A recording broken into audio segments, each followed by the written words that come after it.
Hi friends, இன்றைக்கி நாம் ஒரு சிம்பிளாகவும் ரொம்ப டேஸ்டியாகவும் செய்யக்கூடிய ஒரு முட்டை மசாலா செய்ய போகிறோம்.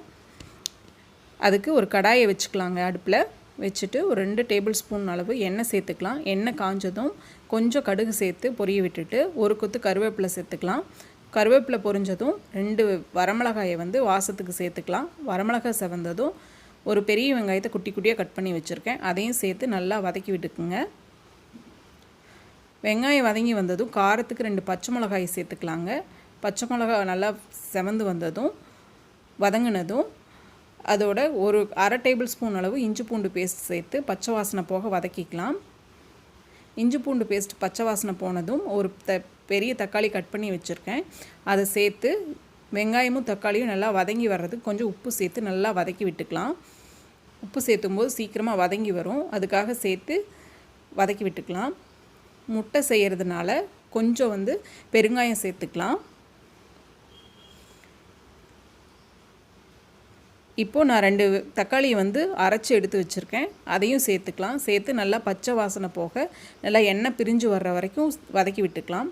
வதங்கிருச்சு. இப்போ மசாலா சேர்த்துக்கலாம். அரை table spoon garam masala, 1/4 teaspoon மஞ்சள் தூள், 1 டேபிள் ஸ்பூன் மல்லித்தூள், அரை டேபிள் ஸ்பூன் முட்டை மசாலா தூள் சேர்த்துக்கலாம். சேர்த்து எல்லாத்தையும் பச்சை வாசனை போக வதக்கி விட்டுக்கலாம். இப்போ வதங்கி வந்துருச்சுங்க. இதோடு நம்ம கொஞ்சம் மசாலாலாம் நல்லா கொதித்து பச்சை வாசனை போகிறதுக்காக தண்ணி சேர்த்துக்கலாங்க. ஒரு 5 நிமிஷம் மூடி போட்டு மூடி வச்சாச்சு. இப்போ நான் ஒரு 6 முட்டையை நல்லா பீட் பண்ணி வச்சுருக்கேன்.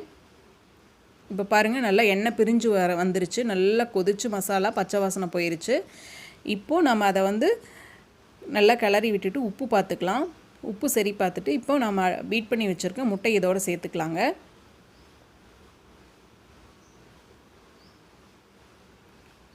நல்லா முட்டை நல்லா சேர்ந்து மசாலாவோடு சேர்ந்து வரணும். அந்த அளவுக்கு நம்ம சிம் பண்ணிட்டு அடுப்பை கிளறி விட்டுக்கிட்டே இருக்கலாம்.